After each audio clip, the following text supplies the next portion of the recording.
This is Frank Skinner. This is Absolute Radio. This is Frank Skinner on Absolute Radio with Emily Dean and Alan Cochrane.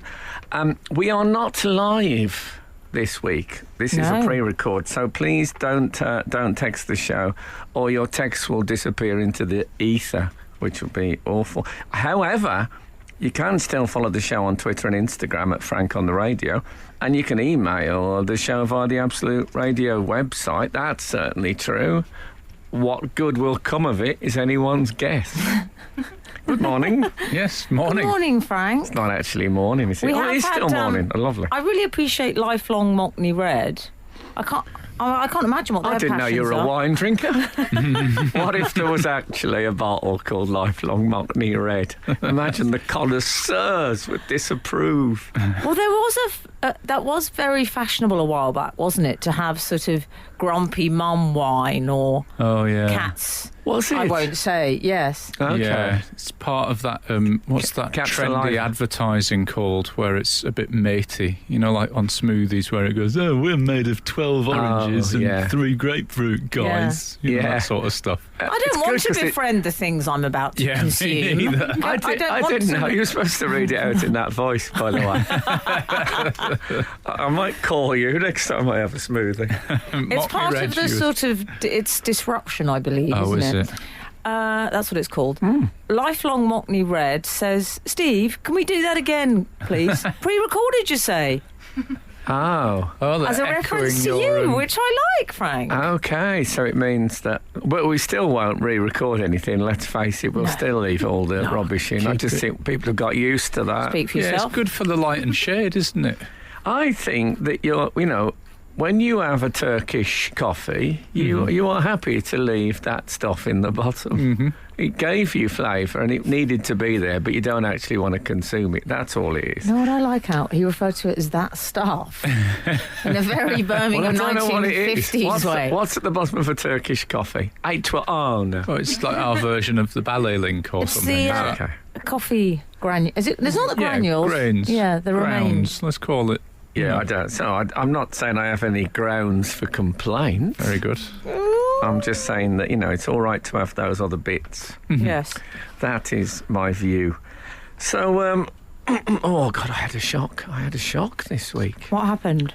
I was in Belfast and I was in my dressing room pre-gig Oh, yes. at the Usher Hall. Yes, I often get people getting in touch. I know where you are around the country, which I love. Well, I opened the door to the toilet and, oh, my God, there was a man standing in there. Oh, frightening. And it was really genuinely, it was one of those moments. Because, we'd come, there was no one around backstage. It was anyway. Was he in the full ninja gear or was he... Well, I'd say when my eyes retracted, I realised it was a life-size cardboard cutout of Lewis Capaldi. But I think it had been placed there as some sort of a prank. Yes, because why would it be in the men's toilet in dressing room number 1, which obviously is my natural home? Excellent. I'm quite often in dressing rooms that have 0 number, by the way. That's even I manage a 7. What about when I went to, I think it was Wimbledon Theatre, and they said to me, the guy said, "Look at you, we've put you in the Anushka Hempel room." Sorry. Oh. Anushka Hempel was an actress who Emily She was a Bond probably... girl. Was she? I remember and then she was in something like the Forsyte saga or one of those big BBC things from the 70s. And I thought, well, what? She's a woman one associates with class. So, yes, sorry to interject, opened the Hempel Hotel. Yes, she became a bit of a hotel magnet. Yes. It's cats or hotels for the Bond girls. Oh, okay. So, anyway, the only difference I could see between that and the other dressing room is that they'd put a roll of pink silk around the sink so that you couldn't see the pipes.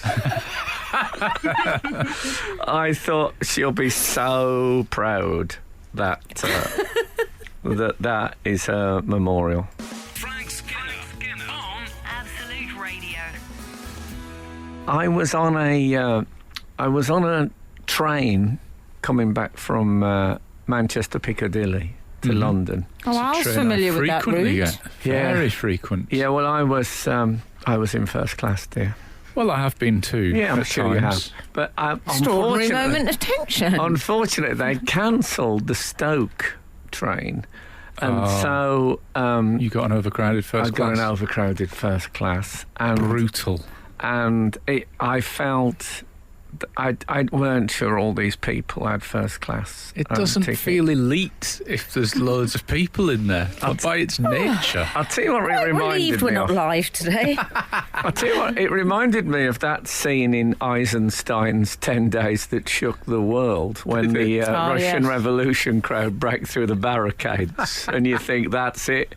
That's it for the Romanovs, you think to yourself. I'm just going to write that film down. Imagine if I did this. I've not been doing enough homework for this show. I've never seen Eisenstein's. What was it?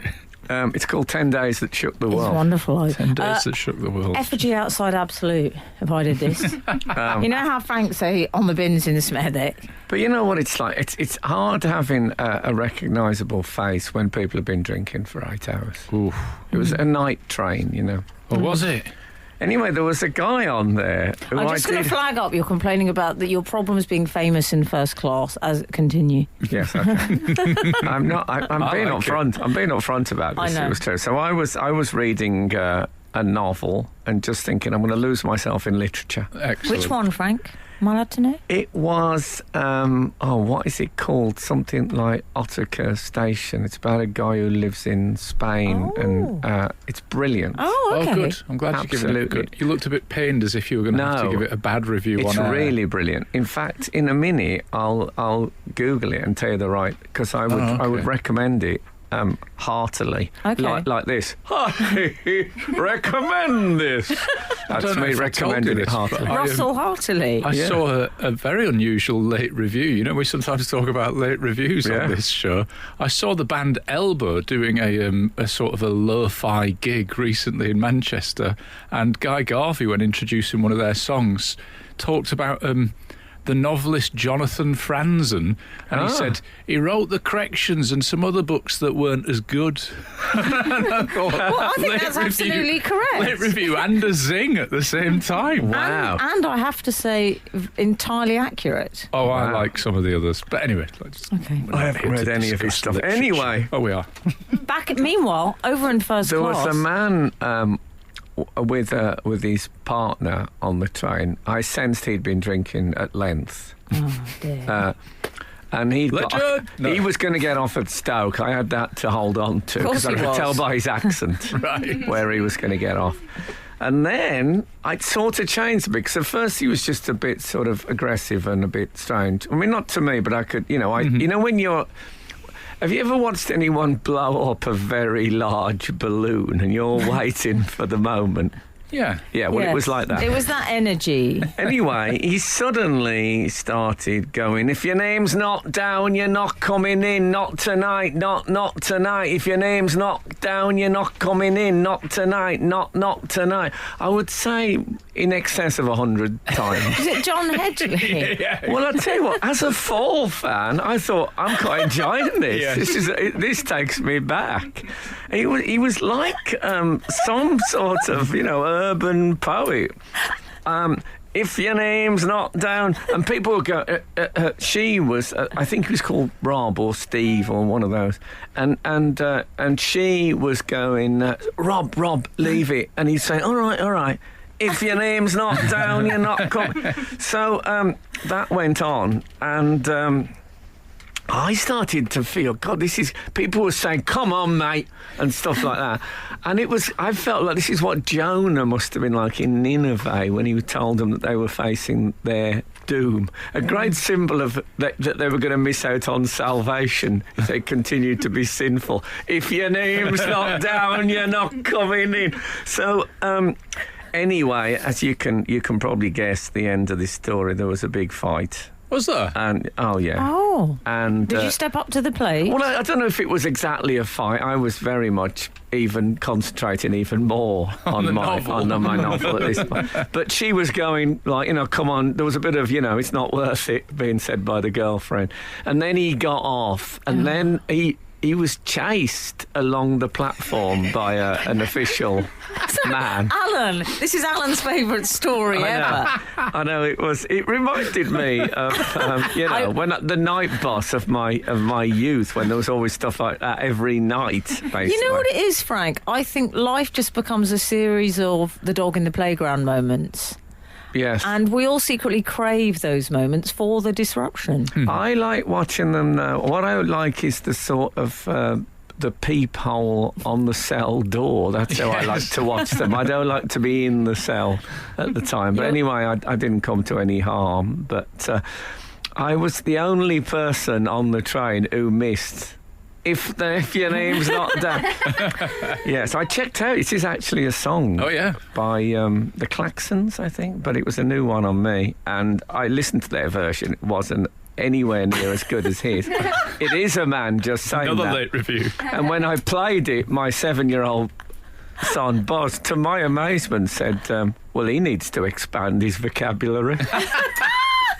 Frank Skinner on Absolute Radio. Yes, I found out what that book is called. It's interesting, I can read a book and never really register the title or the author.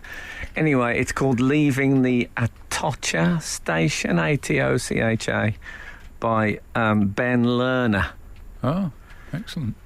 It's really brilliant, I think. Frank, I'd like to make sure we have a smattering of outside world correspondence, even though we are not live, as we have been entirely honest about. Yes, again, I do not text. Plaintive sounding. Don't text us. This is from Jonathan in Sale. Whatever happened to, remember that feature with associated jingle? Yes. People shouting gangway to get through a crowd. Perhaps I'll say it again. We'll all try and see how we go. Gangway! Yeah, I do remember that. How would you say it, Frank? How would you have said it? I'd have gone there, gangway! Like that. Yours sounds more sort of factory foreman. Has it been replaced by coming through, if it happens at all? Well, Is that what Jonathan happens now? continues out. Yeah, maybe. Jonathan says, nowadays it's all sorries and excuse me, but back in the late 70s and 80s, I always remember when someone needed to get through a crowd, whether a sporting event or a school assembly, if someone yelled the magic word Gangway! the crowds would pull back like Moses in the Red Sea, and through a person would come. Oh, I like his Yoda vernacular. I hope somebody else remembers this phenomenon. And the last time it ever happened. I certainly do. I haven't heard it for a very long time. The last time I heard it, people were still getting their marching orders. Well, also, our Keith was still saying, shall we have a look at what's on the goggle box? Yeah, that's true. That's true. Because Gogglebox has sort of been accidentally well, they've made it all trendy now. Postmodern, ironically revived. Exactly. I know. Yeah. But yeah. Thank you, Jonathan. Now, look, we've all discussed on this show various levels of wokeness and political correctness. And I know sometimes it can be annoying. I know sometimes it empowers idiots. But I think we'd all agree that, generally speaking, but let's not have a vote. Anyway, I want to tell you something that happened this week. Put my hand up there to interject. Let me just tell you something that happened. As a family, we congratulate you on your confidence. Yes, you notice I moved on pretty quickly. As a family, we've been watching His Dark Materials on Sunday evenings by the wonderful Jack Thorne. Indeed. And well, bye, Philip Pullman. Philip Pullman out of yes, it. I'm sorry. I'm so sorry. I'm just fangirl over Jack, but adapted by. Serves him right. You should have wrote the television. If he was too lazy. Yeah. Yeah. Anyway, my son Boz, who is now a 7.5-year-old schoolboy, loves the programme, and. When I was a kid, I loved things like The Lone Ranger and Batman, and I dressed as them regularly as part of my game playing. Well, you wore... Yes, I seem to remember the wellies and the very poignant story about when you dressed up as... did you dress Well, up I was Batman to my cousin's Robin, and we were, in a way, by the time we got them, we were a bit old for make-believe games. So we just used to dress as Batman and Robin and then just, like, sit on the swings and talk. What did you wear again? Wellies? I had wellies and then swimming trunks over black jeans. And a great school jumper with the bat thing on it. They were pretty good. I think our parents had done a good job. It was Batman and Robin. I know you've told this before, but honestly, I wake up sometimes in the night and think it was Batman and Robin just sort of chilling out at home. Exactly. Like, it was off duty. What did they say? They just said, "Oh, what are you up to?" We used to play football sometimes, as Batman and Robin we'd been, and there was always a feeling that we should be on the same. It was wrong that we should be. And I remember on one occasion a kid was talking about something that had happened in the park, and I sort of I wouldn't go with it because I didn't want to give away my secret identity. So I was saying I wasn't in the park. What are you talking about? That's rubbish. Anyway, I'll come back where the producer is having a seizure that we've gone on too long. So I will come back with this story in after this. Frank Skinner on Absolute Radio. I was speaking of His Dark Materials, the new BBC fantasy drama. You know, talking polar bears, etc., etc. What would your demon be, by the way? I don't want to give you a hospital pass there. Yeah, we should say that every person has an animal, which is their demon, which is kind of like their soul, isn't it? In some way. I've got one really, which is my dog. Is my demon. Okay, I'd go marmoset. Anyway, nice. So the hero of this is a sort of 12-year-old girl called Lyra. She's. And so Buzz has started straightening his hair to look like her, I mean, just with water, and wearing one of my black T-shirts as a dress and going around the house as Lyra. And at first I thought, well, it's not the Lone Ranger, let's face it. And then I thought, you know what?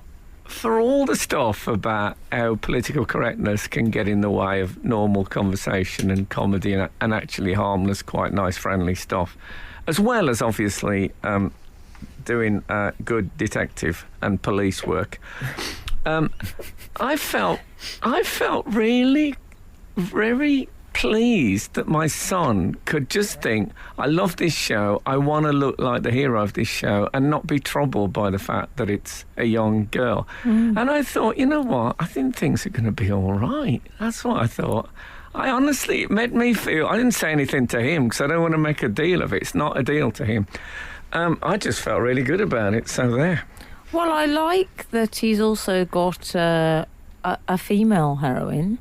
I enjoy that as a... But see, there weren't that many of those about, even if you wanted to copy one when I was a kid. They were all What about Catwoman? Yeah, but she was a baddie. Oh, that's why she was my heroine. Like I only like the baddies. We're both allergic to cats, which is another problem. But I realised I only ever did like the baddies anyway in the films. Oh, did you? Really? Yeah, I always liked the baddies. I was always They've secretly often a bit got a sad. roguish charm about them, haven't they? Yeah, the baddies. Yeah. Well, the baddies in that Batman TV series were all like old, out-of-work actors who'd been quite big in their day. Burgess Meredith and stuff. So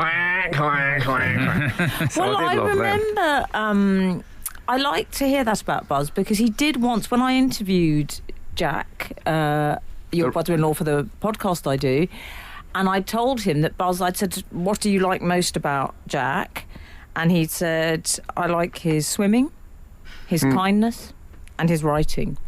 And Jack burst out laughing and said he doesn't even know my writing, and now he does. He does now. Yeah. So, yeah, I had a really quite an epiphany on it. It made me think the world's going in the right direction, generally speaking. So Alan. is it just... No, I'm joking. Frank Skinner. Absolute Radio. Can I tell you two things about Boz dressing as Lyra also? Yes. Is that I've had cause to dress as a female on various occasions for sketches and stuff. And to be involved in that in any way when no one says you've got really good legs or I say I don't know how you walk in these. How lovely to avoid those two cliches is what I'm going to call them. Yes. They were cliches. Anyway, that's basically. Oh, I like that story. I look forward to seeing the Lyra incarnation. Mm-hmm. Also, this week I did the One Show. Yes, I need to watch that on catch up. How was that? They do love you on the One Show. You're you're a real friend of the show. Yes, mm-hmm. I don't know how many times I've done it, but a lot. And I was on with Mary Crosby. Now, Mary Crosby is daughter of Bing's daughter. Is it? I believe she's not the one who played Kirsten in Dallas. She was Crystal in Dallas. I'm sorry. Who was involved with one of the biggest though. TV stories of all time. Who shot JR? That she shot JR. Oh, spoiler alert. If anyone just taped it and was saving it up. Yeah, exactly. Anyone who's just got the box set gonna love me. Do you remember? I think I had a Who Shot JR T-shirt. Someone released a single called I Shot JR. It became such a big industry. They had car stickers, I remember, in Birmingham when I was a young man with Who Shot JR. Yeah, they had those in about 2009, I think. Yeah, they were still on. Whatever happened to my other cars of Porsche? Do you still see those? You don't see as many car stickers as you used to, do you? And also, I think you had another one I saw about me with chalk dust. Do you remember that? The John McEnroe. That was the other thing around that time. Oh, no. Because he used to have massive tantrums, obviously, John McEnroe. Did. And they released a song called Chalk Dust. Everyone could see that there was chalk dust. Don't you remember that one? No. Novelty Records. Anyway. Of course, Hawkeye has changed that song. Yeah. Or as you were, Frank. Everything changes. As they call it in Scotland, Hawkeye the New. Lovely. So then I went to do a recording of the Infinite Monkey Cage at Lime Grove Studios, BBC. Double gig in the same day. Telly and radio. He gives us all the... But then all the platforms. But then hold it. Yeah. There's a plaque in the studio it's recorded in saying Bing Crosby did his last ever recording. Now, I've always been of the view that if something like that happens, they happen in threes. You know that thing? Oh, yeah. You always get, and I said there will be another Bing Crosby thing today. You didn't almost say that certainly. to Brian Cox, did you? And he went, "It's not science, Frank." No, exactly. Exactly. Sounds a bit superstitious for me. No, he was. I think he was still doing the math when I left. But the sound engineer, very quick thinking, as the show ended and we left, he played White Christmas by Bing Crosby. Thus, he made it work. The triumvirate. Oh, it was. I was glad then. The Holy Trinity of Crosby. Yeah, I could relax then. But I tell you what would have been a great texting today. Don't text in because we're not doing textings. No. Which modern celebrity would be best at home with a pipe? Because Bing Crosby always had a pipe. I'm not sure many could carry it off now. Yeah. Do you know what my outside... Who would you go for? Do you know what my outsider would be? I'll put some money on this. Madonna. Yes. Absolutely at home. Good show. With a pipe. Especially with the eye patch. This is Frank Skinner. This is Absolute Radio. This is Frank Skinner on Absolute Radio with Emily Dean and Alan Cochrane. We're not live, all right? Don't text. Don't text. But you can follow the show on Twitter and Instagram at Frank on the Radio and email the show via the Absolute Radio website. That's harmless. If you text, you're throwing money away. I mean, it's Christmas. You'll be glad of that. Yes. Almost certainly. Yeah. What I should have played then is saying, let's say Madonna's Like a Virgin, but with pipe smoking sound effects to go on to that theme. Nice. Like a virgin. Touch father. Oh, man. Frank, we don't have texts and emails flowing in today, obviously, because, as you've established, with full transparency, This is not a live show. However, Nick Murphy has got in touch in real time to say, hi, Frank, Emily and the Cockerel. Hello. I like that. Makes us sound quite Famous Five. But less racist. Eureka moments. Your more mature readers may remember curtains at cinemas. Right? Oh, yes, I do. Alan? Yes. Me So too. I should explain that at the end of the film, these lovely big silk curtains would close. Certainly when I watched films as a kid, they would close on the credits. Mm-hmm. So the credits would be projected on the crinkly curtain so you couldn't read them because no one cared. Nick said, for years I thought they were transparent, as you could see the film through them as they opened. Imagine my surprise. By the way, Hold it. It's all right, I've imagined it. Carry on. By the way, I'm now a film producer. Prisoner 214. Oh, yeah, I've seen that. It's very good. It's a good No, one. I don't know. Oh, he never said what he produced. No. Okay. There you go. Well, yes. He's followed by Sheridan Smith, though. I didn't know the curtains had gone. I thought they were still around in cinemas. Yeah, but to be fair, you didn't know BHS had closed, so... No. There'll be people now listening going, what? BHS has closed? I was going to do all my Christmas shopping there. Very by few glory. people, I suspect. I bet they say by glory as a expression Stop of off that. and get some cards from Clinton's on the way home.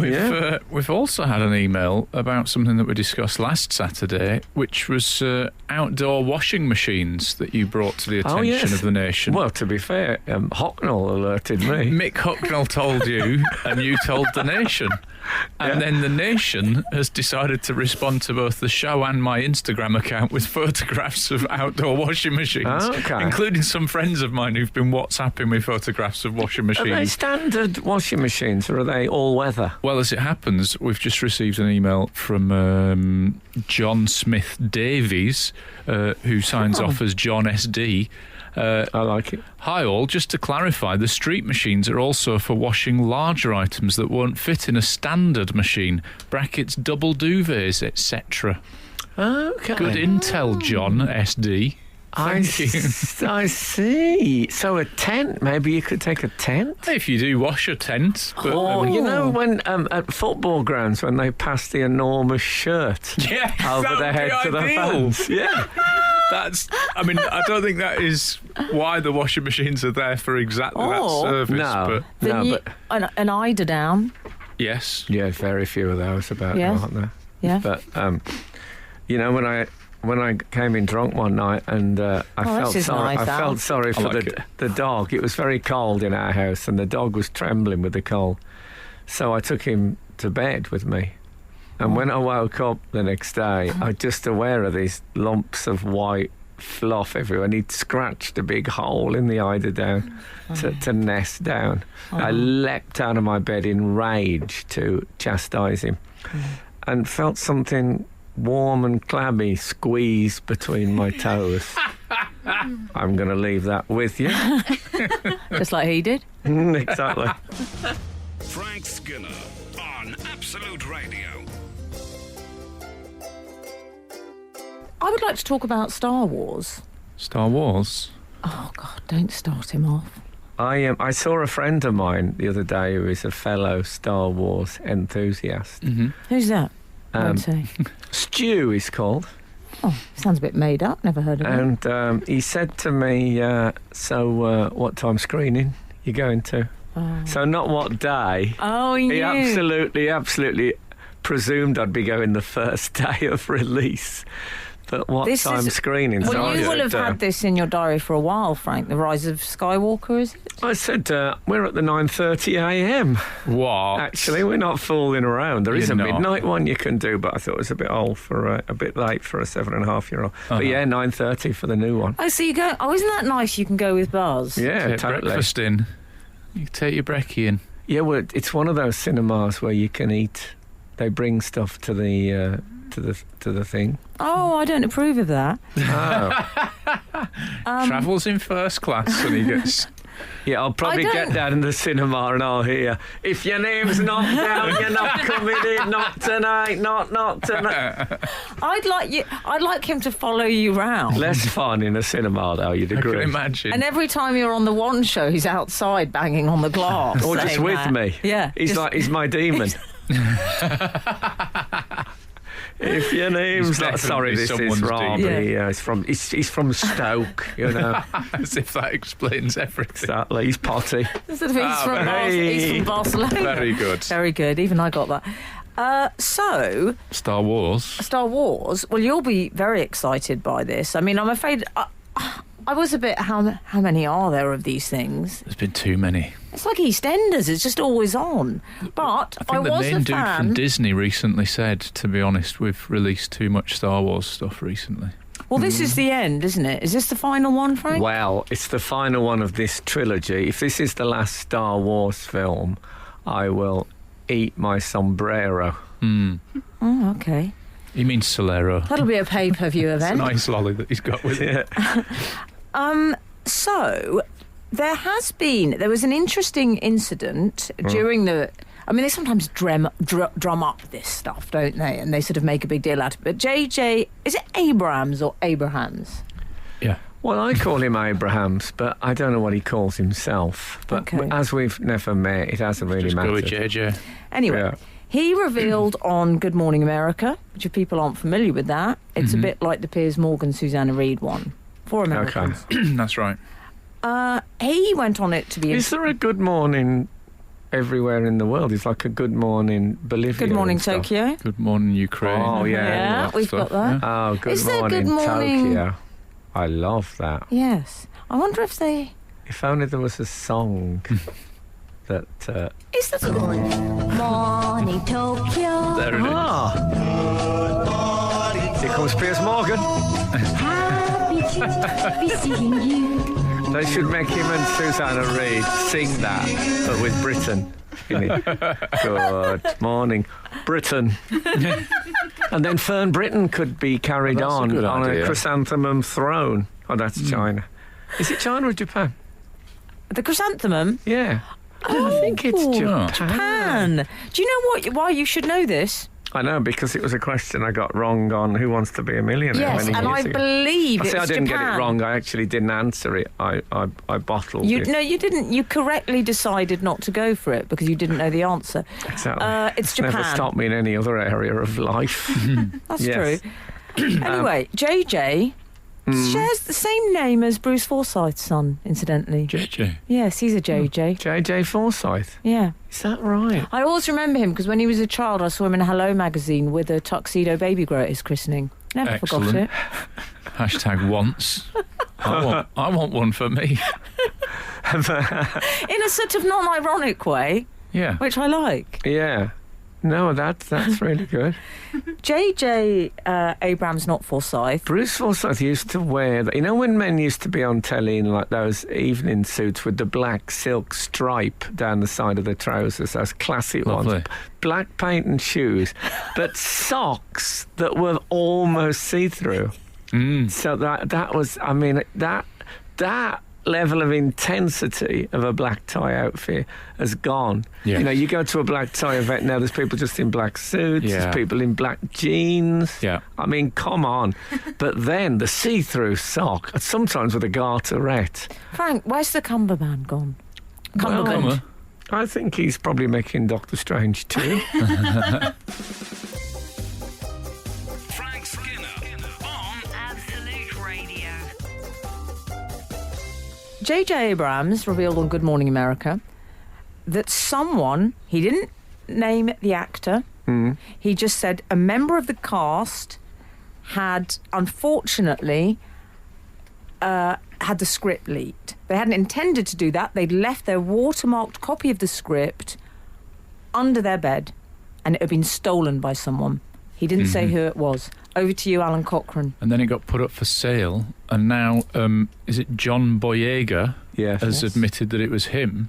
Yes. And he said that he was partying with friends and he just left it, and then the cleaner took it and sold it on eBay, but they managed to buy it back before other people did. I didn't like the sound of the partying. I didn't like that. No. I don't like it. No. It seems infantile, like if you're an adult partying, what we were doing, like playing Pass the Parcel or something.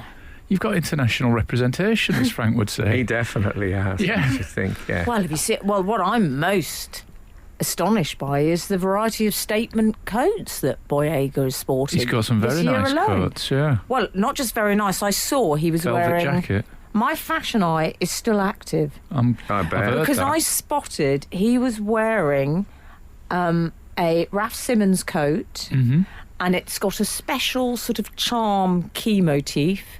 And I happen to know they are $6,000, those coats. Okay. What he wants to wear is something with an A4 pocket, Yes. so he Yeah. doesn't leave his scripts Good idea. lying around. That's my advice. What did you think of this story, Frank? Well, when I did Doctor Who, Oh, we gather round the fireside for an anecdote, everyone. we got a lot of Do you want to stuff. lock up or shall I? We got a lot of stuff come through. I did about how you got to be super careful with Did you? scripts. They advised me to change all of the passwords on my phone and everything, lest I should get hacked into. Can I say that's a good excuse? Not that you ever would be in this position, but for someone having an affair, change all your passwords and get other phones and Or say, if you "Oh, well, I don't had like to a do few of your it." friends, Yeah. just get good for a cull. Yeah. I'm doing Doctor Who, sorry. But I thought, to be honest, I thought they were slightly enjoying it a bit too much. You know what I Yeah. mean? They love the idea that Yes. people might want to. Yeah. Ooh, the people are so excited. I mean, there was some Doctor Who scripts that went up on the internet a few years ago. And people say it's an outrage, and I wouldn't want to read. I don't want to know what's going to Yeah. happen, but I did go and read them. Did you? Oh yeah, you want to know, but you don't want to know. You know, like Right. like your partner's diary. You know what I mean? You feel you oughtn't, but you know you must. Yes, No. I know. In the sense that you know it's a form of self-harm because it's ruining your ultimate Yeah, moment of enjoyment, Frank. yeah, exactly. Yeah. And I remember I was away with David Baddiel on a brief weekend away. Sounds a bit strange, Al. Yeah, I think we were in Portugal playing golf. And Tarby and Forsyth. my girlfriend of the time contacted me and said, "I've been going through your emails." Wow. And Did you just put the phone down then? I thought you hadn't seen Alison for years. I said, "Hold on a minute. What was the first part you've been going through?" She said, "What did she mean by I enjoyed the après?" I said, What was the first thing you said about my emails? She said, "I've been going through your emails." And I said, "Well, no, just stop it there. What Wow. do you mean?" And she had, she'd made notes, highlighted. And then I was phoned up with to run through some of the points that needed sorting. Extraordinary. What did she mean by I enjoyed the après? Where real music matters on Absolute Radio. Frank Skinner. Frank Skinner. Absolute Radio. We were discussing the Star Wars lost script story, where a hotel cleaner found it under the bed, and I'm not trying to be hashtag controversial comedian here, A very idea. but I assumed that hotel cleaners couldn't read, based purely on the effectiveness of the words "do not disturb" outside my that door. is- yeah, they can't read All that. around the world, that has never ever been read in any language. The hotels that I've stayed in. Don't you hate the 9 a.m. knock? Oh, Housekeeping. Yeah, but it says, "Do not disturb." Housekeeping. Oh dear. but it's also a thing I think about the calibre of the hotels that I stay at are different from John Boyega's, because I think I could leave something under the bed and then go back a year later and Well, just take it back You've out of the changed the hotel story because I believe it was initially J.J. Abrams, not Forsyth, said it was a hotel, and then Boyega said it was an apartment, Oh. and he was moving out of the apartment. I mean, there were some inconsistencies in the tale. I love it when you get forensic. Oh, It's you know I great. do. I know. No, but yes, But there was some. There were some inconsistencies, and then it was removals people, and then it was a cleaner, then it was a friend of the cleaner. But it you was. see, this couldn't happen to me because I sleep on a futon. Oh, so there's nothing going under the bed. You'd be lucky if you could get a wafer thin mint. Can I say Al as well? It Boyer? hangs so low. Boyer? It hangs so low. All right, darling. And so Hangs so low. Okay, you Yeah, can keep he's that done for a your pun. Star He's Wars. done one of his Keep that puns. for Stu and your So you'd Star have Wars to gang. put something very thin underneath it. very thin. Yeah. Darling, Thin like I is say, the I know, Boyega but I think this is lovely for Stu and your Star Wars friends. They'll love Okay. these ones. Keep it wide appeal. Is that what you're saying? But what I'm saying, Frank, is I think Boyega has some slightly odd attitudes towards security, and also I like his old-fashioned approach. I mean, that was very my kleptomaniac great-great-grandmother keeping valuables under the bed. Well, I always wonder if we were live today, I would now call in a text of "What do you keep under your bed?" I didn't think people kept stuff under their bed there. since Yeah, the don't days go of the pot de chambre. I thought people just didn't have stuff under their bed generally. No, we've got all sorts of stuff under Yeah. ours. Have you? Can you give me a Yeah. par example? Yeah. A hammer. That, You haven't. Just in case of. My wife likes to have a hammer under the bed. Yeah, that's in case. Spoiler alert. Or in case you come out with a coconut. I did briefly keep the Stuart Broad signed cricket bat under the bed. Memorabilia. Yeah. Kinda. There's a theme here. This is. I'm calling it modern Britain. Yeah, I keep an Anglo-Saxon sea axe, which is a short sword. Which I've meant to hang it on the wall, but no, I'll leave it where it is. It'll be fine. Frank Skinner. Frank Skinner. Absolute Radio. Absolute Radio. Look, there's an elephant in the room as far as this whole story is concerned. What's that? Yeah. Maybe not an Maybe elephant. suspicious. Maybe that big Arctic creature that hangs Luke Skywalker upside down, but I can't remember the name of it. They are looking obviously to publicise the film, and it is a coincidence that the Yes. entire transcript of my stand-up show, which is going to be at the Garrick Theatre in the West End from the 13th of January to the 15th of February, is also taken away by a cleaner. Excellent. I left a jotter on stage on a train with some notes of the tour that I might do later next year. There you go. We're all doing it. What notes have you lost just lately? Oh Emma? yeah, I think I lost the notes to the paperback edition of my book Everybody Died So I Got a Dog, which is out on January the 17th. Yeah, you Very see, good. so there's a lot of it about if it is made up as a publicity thing. I wish they hadn't gone for the cleaner. Yeah. Because I think, they're a hard pot of... I mean, my cleaner is Joe Pasquale, so it might have been him. But, Well, your cleaner, as you know, has James Bond connections, Well, so that we is- would have been. it's also my cleaner, my current cleaner, who I probably shouldn't name, but who has stayed loyal to me. She I came up with a fabulous insight when she was talking to me about as a little girl she climbed trees, played football, and I said, "Oh, you were a tomboy." We used to call them, and she said, "It is strange, tomboy." And I said, "Well," she said, "but it should be girl's name to make point." And I thought, you're right, a tomboy Yeah. is just a boy, Yeah. isn't it? So Yeah, it should be a tom girl. You know the insight of the Or outsider. Hammer boy. Or Yeah, or whatever. something like yeah. Yes. So she saw right through. Susan boy. I won't do all the names. It'll No, take too long. that'll We've got a take- show to if do. it was one, it's the one that sounds Susan that rhymes Boyle. with Tom. Okay. No, I can't think of one. Mom, Okay. a mom boy. Yeah, this is good. I'm worried about a mom boy. Something me like- too. Yeah, there's something dark about that which I didn't intend. Can I say something else about the script? Because obviously we should say it was returned. It was handy and would back up Frank's theory that it was entirely sort of PR related, that the script happened to be found online by a Disney exec who was able to buy it for $65. Yes. And where is the cleaner? Is the cleaner? Is there any legal action being taken against this mythical cleaner? Good question. I noticed also, I mean, Quentin Tarantino, that was a really, I think, is it The Hateful Eight? Oh, that film of yes. his script was leaked. That was a big story. And he was so upset, which doesn't sound like him. He seems a reasonable chap. He said, I'm not doing this anymore. He did decide to, in the end. Again, that was handy for the PR. Yeah. But apparently, I think that genuinely did happen.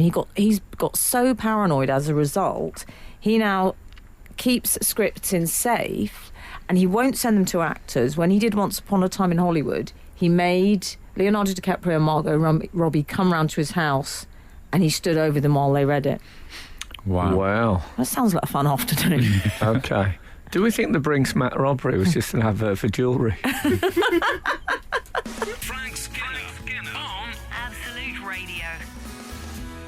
This is Frank Skinner on Absolute Radio with Emily Dean and Alan Cochrane.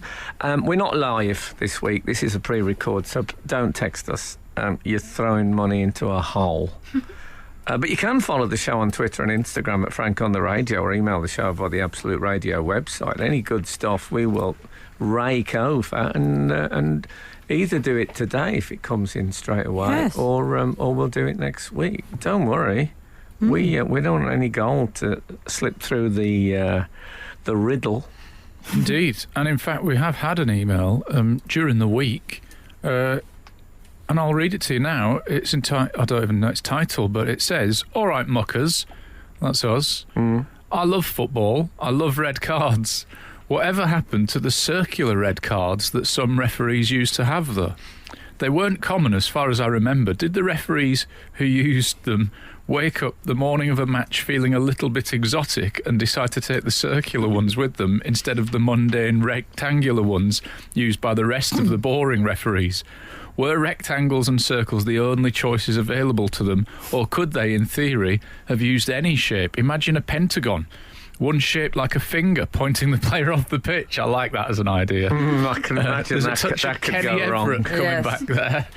A Christmas tree for games over the festive period. Oh, that's a nice one. And then they had, I was going to email the FA, but I thought you lot would probably know.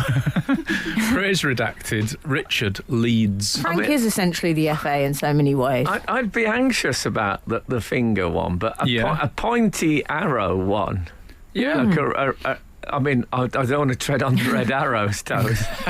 Don't get me wrong. But, a yellow one could just be circular, and then a point to the tunnel with the other one. I like the seasonal nod. Maybe an Easter egg or a... Yeah, that'd be good. Maybe the yellow one should have like a question mark. Like, are you really sure you want to be that naughty? Yeah, that's a good idea. I like that. And the red one, just a picture of a bath. Like, early bath for you, sunshine. Yeah. I must say, I'd completely forgotten about the circular Me reds too. and Me yellows. too. I think probably the linesmen would be, running around pretending they'd got boobs with the red ones and stuff, and it'd be just Excuse me? embarrassing. There's a lot of that goes on with the officials. I imagine it's sort of like a tiddlywinks I disc. just think that would be squalid. The word disc has fallen out of favour. It was so big in the 70s. Everything was a disc. It went recently with the tax disc. I think that was the last it was heard that was the of. last disc. What was the last disc we had? I'll tell you, though, a finer point on this is I have seen many a referee struggle to get a card out of their pocket because the corners are tucked in the corners of the pocket. Yeah. A circular one would come out much more Maybe easily. that was why it was brought. But then perhaps they lost it. I don't know. Do you know that on fantasy football we had this old referee who claimed that he invented the red and yellow card? Did he? Yeah.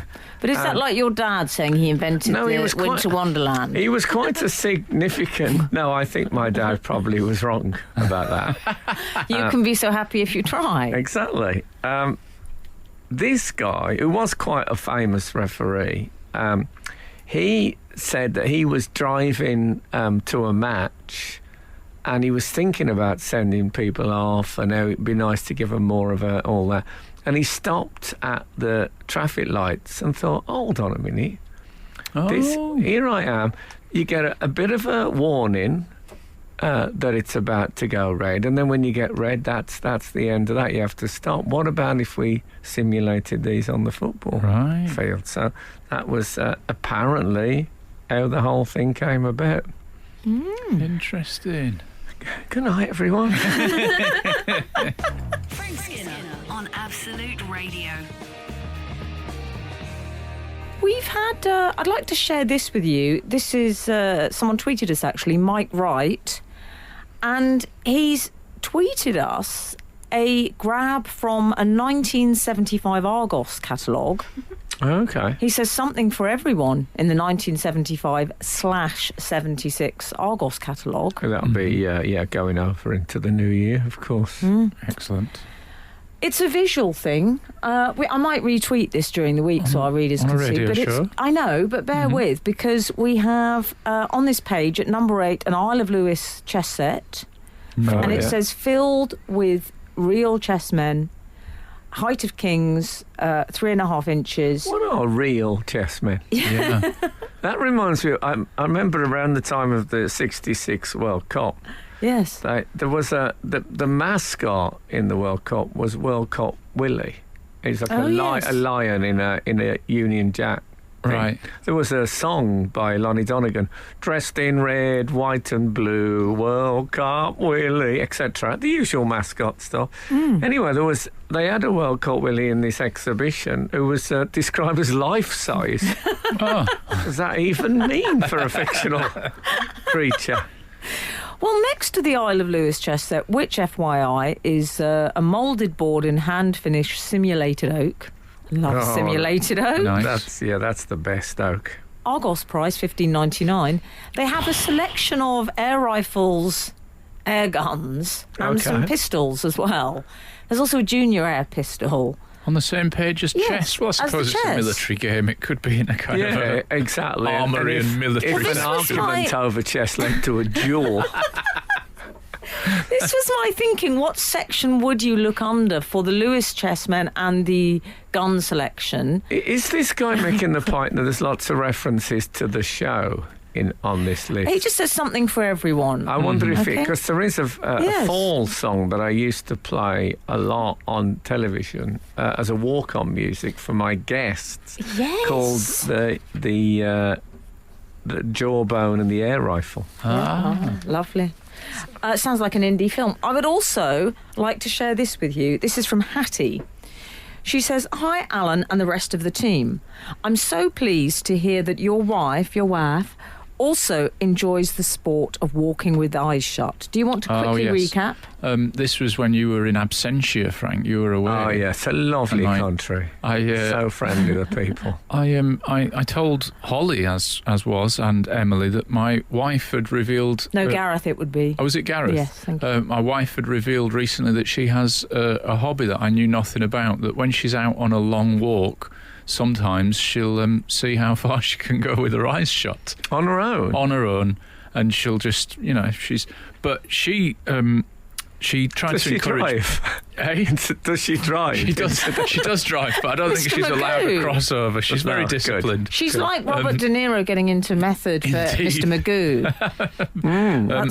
But I had a go at it, and I am absolutely terrible. What's her record? She can go really far. Like, she's shown me, and she's walked far.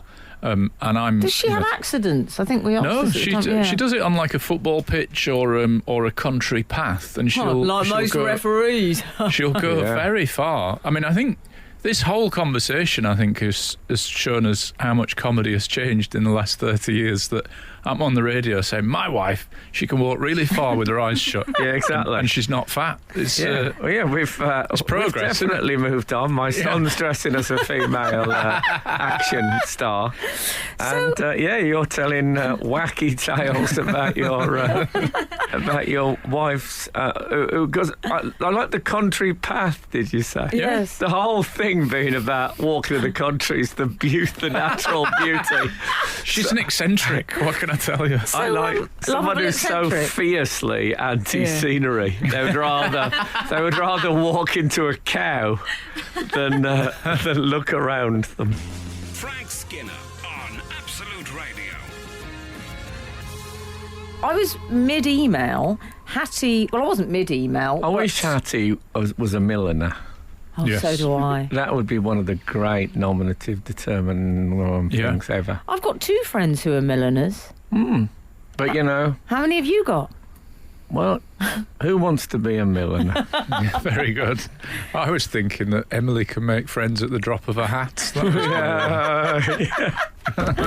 Oh, that's lovely. Thank you. Yeah. So Hattie had pointed out or reminded us that Alan's wife obviously enjoys the sport of walking with her eyes shut. Yeah, I think sport is egging it up a bit rather than eccentricity. But What do you Don't think put the her down. lure... Is the lure... is she an adrenaline junkie? maybe. In which case, you'd think she'd have married differently. Well, I think we all need in order to make a leap of risk, we need a rock that we feel we can land back on. Yes. Yeah. Hattie continues, I found this to liven up a walk no end. I've been doing it for years. I feel a genuine sense of achievement when I don't walk into a lamppost or fall off the curb. Wow. Having recently had babies, I also now do it whilst pushing a buggy. Oh.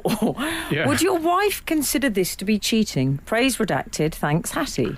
I have to say, with a buggy, that Across the motorway. Just the other day, there was a the tube was just the tube station was just spilling out a train full of people. So I was walking into a load of people walking straight at me. And there was a woman with a buggy, and I did that thing that people apparently do with ambulances. I just walked behind her, and she went in like Boudica, Ah, nice. separating Cleared the way. for you. pedestrians to all sides. So Brilliant. hey, that was handy. Yes. Well, I don't. Unfortunately, I then, just to relax, put my hands on her shoulders. Oh, Try and create a And, conga line or something. Yeah, she was aggressive. I haven't spoken to my wife about this, but I don't think she's formalised a rule set. But she is very much a cross-country, off-road eyes walking. That sounds eyes a closed bit walking. safer. Yeah, she hasn't gone urban yet. She's not doing any urban terrain where No, there's you'd bins and lampposts. hear and- a combine harvester, wouldn't you? You'd hope. Yes. Yeah. So that would Okay. be one thing. Wow. It sounds. I took my son to school he had his eyes closed just this week, but I was holding his hand. He just wanted to see what it felt like. Right. you know. Yeah. But Enjoy maybe it. that's how you start. I think it is. Yeah. Yeah. I deliberately led him through 3 or 4 piles of excrement. They've got to learn, haven't they? They've got to learn, and some of the children. That life isn't always smelling of roses. It really is. apparently it's what you make it. Yeah. What, excrement? I suppose it is, really. But we don't want to go into all the dietary stuff. Yeah, well, that's tremendous news. And I would mention it to your wife, Alan. I dare say she'd turn a blind eye to it. Frank Skinner. Absolute Radio. On the subject of walking with your eyes shut, I don't think it would affect me as much because I have such a terrible sense of direction. Oh, yeah. I almost might as well. Yes. And I was reminded this week, I had a bit of a strange incident. I mentioned, I think, earlier that I did the Infinite Monkey Cage with Robin Ince and Professor Brian Cox. Oh, yeah. And as we were leaving, the producer, it was very nice, said to me, yeah, it's a bit of a labyrinth, this place, or something similar. I said, well, I get lost all the time. She said, well, Brian has got a terrible sense of direction. I said, yeah, but she said, no, it won't be as bad as Brian's. And I said, no, it's really bad. And she said, give me an example. And I thought, hold on, what are we like rotting stags about who's got the worst? And she got very defensive. No, honestly, Brian's is worse. And I started getting very sort of like I wanted to win on having the worst sense of Premier League at getting lost. And this is as close as I get to fist fighting. Yes. Also, with his mathematical brain, he can't be that He's bad. thinking about the stars and stuff like that, isn't he? That's why he's getting lost. He's literally thinking about the cosmos. He's one of those absent-minded professors that you I think so, you hear about. I think you're right. Frank, I've noticed something. We've both gone, I'd say our look today for the podcast record is a sort of, what would you say, it's kind of like nice leisure wear. Well, Reasonable level leisure wear. It's a nice hoodie. You're We've in a both hoodie. gone a shade of Each in a grey. hoodie. And also warm, crucially. Black and a Alan, mall, I would call yours. I don't wish to make personal remarks, but here goes. I suspect you will. Yes, personal. Why did I say I that? don't mind you getting personal. Personal, I draw the line. Detective in Raymond Chandler novel. the shower of personal remarks. That'd be if you were a bloke or a woman who made a lot of cutting stuff and that on unkind things, you could be known as the shower of personal remarks. Nice. That'd be good. Well, you know what? Back in the day, I was. Go on, have a go at me then. No, What don't take this personally. This is my new catchphrase. You've gone, I would say, quite a thin Frank. What do you think? I'd say, given the month, we're getting up. We're very, very cold December, coldest day of the year, I believe, the other day. A thin sort of prison break chambray, dark denim, indigo denim shirt. Well, when I saw Al arrive, he was quintessential ocean colour scene. Was it? Which is how I think of Al's look. Would you say that was fair? Yeah, that's fine. I'm fine with it. That shirt that you've stripped down to is a little bit Wild West. It is, yeah. But I actually love the shirt. But I would say, in a winter climb, that's confident. Well, I layered it with a cord jacket and a two-tulle scarf, and then a sort of mid-length winter, not really winterish coat, more a spring coat. But Is that your look then for winter? I love layers. Big fan of layers. Anyway, Yeah, that was what Bernard Matthews told me. I do have a winter clothing gripe that I will come to momentarily, because I think we've been told to. Oh, she's grinding her teeth. I'll pay no attention. Our producer, part of her job is to tell us when we've been talking too long. But she does it like an experienced art collector might bid at Christie's. The slightest, just a little tiny nod or a wink. So we just carry on talking, and I look at her, and there's another. It's so subtle. We talk for hours sometimes with her still. One eyelid is just flickering. I mean, for goodness sake, let's get some sort of klaxon. If your name's not down, you're not coming in. This is Frank Skinner. This is Absolute Radio.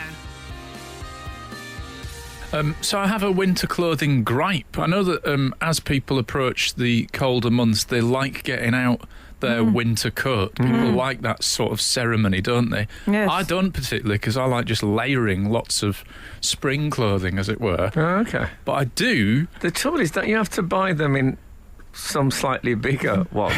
Maybe. As in like those babushka dolls, if you're going to do I that. love I a should really babushka. think about that. But I do have this is a very petty annoyance, but I think this show is the Frank right will place like it for then, that. Yeah. I around these months, I start to wear around the house a big, long, fluffy dressing gown. Whereas the rest of the year, I don't wear a fluffy dressing gown. Hugh Hefner gone to sea. Yeah, Do it's you a ever bit like see that. the ghosts of Christmas, past, present and future? I've put it on again in the last few weeks, and Do you have a cigarette? Do you have a candle holder with a finger circle? and a sort of floppy cotton hat. Yeah, that's like, what I'm. yeah. That's marvellous. You're I in love the a right. A sort of nightcap. ballpark. And my son and daughter both give me more cuddles when I wear the fluffy dressing gown. So there's a what colour definite is it, Al? upside. That's nice. It's not a dissimilar colour to your hoodie, a sort of mild grey, I guess. Okay. I'll send you a photo. on Marley. It's a WhatsApp. bit Marley, is It it? is, yeah. Oh, you're going to send me a photo of you in your Is it dressing popped? gown? Like the ghost. Very good. Um, But here's my gripe, and Yeah. I know this is very, very petty, but on a morning when I've had a cup of coffee and I visit the bathroom oh, God. and I need to sit down, I really hate the dressing gown because I have to swish it out from behind me. Right. And if I'm just in trackies and a hoodie, there's no Yes. need for the swish. Is this the most petty gripe about clothing that you've ever heard? Because I'm actually Well, thinking yes, of, should I because- get it hemmed so that Well, it's this is you. waist length? I mean, I know we've No, I been... don't think you should. What you need is a little silk kimono. Do you think so? What you trust me, what you really don't need is a little silk kimono. What I'm observing. Well, when he's in the bosom of his family, though. You're I mean, right. let's face it, his wife won't see anything. He's got her eyes shut. so I was true. wandering around in that All terrible true. dressing gown. Exactly. Poor woman's got no idea. One day she'll open her eyes and absolutely go crazy. She'll be out that door. What I would say, I mean, it seems in keeping to round up the show with this quite politically correct woke viewpoint, which is essentially you're having the female experience with the dressing gown that we have with the skirt on a daily basis sometimes. Thank you very much. Oh, yes. Good point. Next Yeah. caller. How Yeah. do goths cope with those long leather jackets when they visit anywhere that they need to sit down? In No, fairness, I know what constantly you mean. swishing. Al, the belt does hang down, doesn't it? Frank, It's you the found back. this. It's the back. Well, that's I hanging rarely wear a dressing gown. I've never Oh. found out where the decompression chamber lies between waking up in your PJs and then putting your day clothes on. There is no gap for me. I do the bath or shower, whatever, and I move from PJs to what I'm going to wear for the rest of the day. I don't know where the dressing gown. I can't find a gap for it. Jonathan Ross told me recently that he sometimes goes down, has breakfast, has a coffee, and then goes back to bed for an hour. Wow. Well, I had a friend, those are the days, and he Quiet diary. No, he just likes a post-breakfast nap. Love it. He worked from on a good day. He worked from home, and he was like a troubleshooter who did computer things at factories, and he would go in. The first question he was asked them is, "Do you mind if I work from home?" Yes. And he said his dream working week was that he never got out of his dressing gown. He just. Yeah, I Yeah. relate to that. That would depress me. Yeah. Oh, well, no. one has to get dressed, but I'm not saying I don't appreciate. Look at Hefner. Well, Hefner, yeah, but what happened to him? Gone but not forgotten. Yeah, I should. Well, yeah, indeed. So we'll end on you Hefner reference. Yeah, so thank you for listening today. And you know what? If the good Lord spares us and the creeks don't rise, we'll be back again this time next week for what will be our last show of 2019. Although there will be, of course, the ever-popular greatest hits that everyone loves at Christmas 'em. time. Okay, now get out. This is Frank Skinner. This is Absolute Radio.